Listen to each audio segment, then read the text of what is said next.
Howdy everybody. I wanted to show one more thing about the water pump, the axle pump rather. As I was troubleshooting it, Fred and I got to talking and I noticed that the blueprints actually called for an 1/8 inch O-ring here around the end of it, a 1/4 inch back from the front of the ram.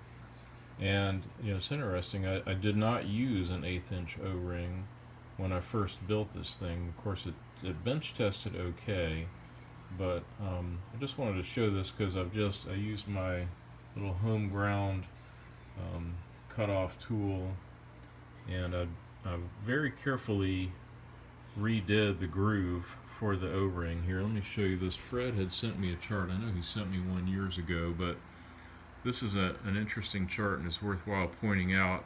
For a reciprocating O-ring fitting that's an 1/8 inch nominal, the actual O-ring is 0.139 cross section, and it talks about the different clearances required for the outside for the 1/8 inch O-ring, so that also the depth. This is in purple. That's the depth of the channel, and this is the width. So I made this one right at 186 thousandths wide.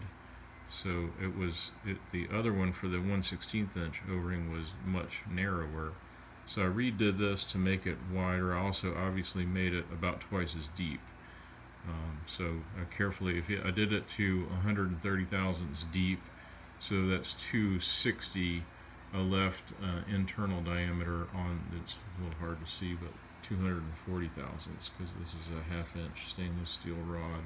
So just by comparison, here is an 1/8 inch O-ring that's a 1/2 inch outside diameter nominal. Here's a 1/16 inch O-ring, and hopefully this demonstrates the point of why you might ask, well, Bill, it bench tested before, it tested fine, like why would you redo it? Well, look at the amount of material there. If part of the problem with it not working well was the rubber getting old and a little bit worn out, this has got twice as much material, so hopefully it'll be more reliable. They cost a grand total. It was hard to find. I went to several different hardware stores. You can get them online. This would be a -202 O-ring or a number 90. They're also referred to by some systems. And I went to several stores and finally found my favorite hardware store. Actually had a little drawer full of these things, and they were 45 cents, so I went ahead and bought 3. And I just bench tested it, and the funny thing is, I walked over there, but I bench tested it, and it worked so well that I blew the darn plastic hose off, rubber hose off of the outlet.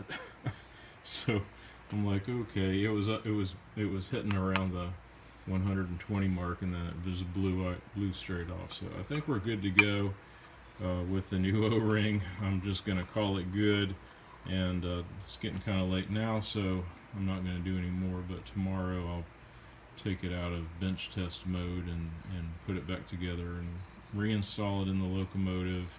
And before I put the pilot truck in, I may jack it up and test it on air just to make sure this thing is working, and I can check my silver solder fittings and all that.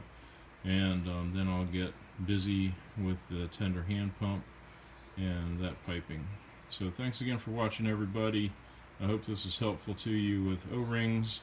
It's not very intuitive, and you need to be real careful when you do your machining. So take care. I'll keep you posted.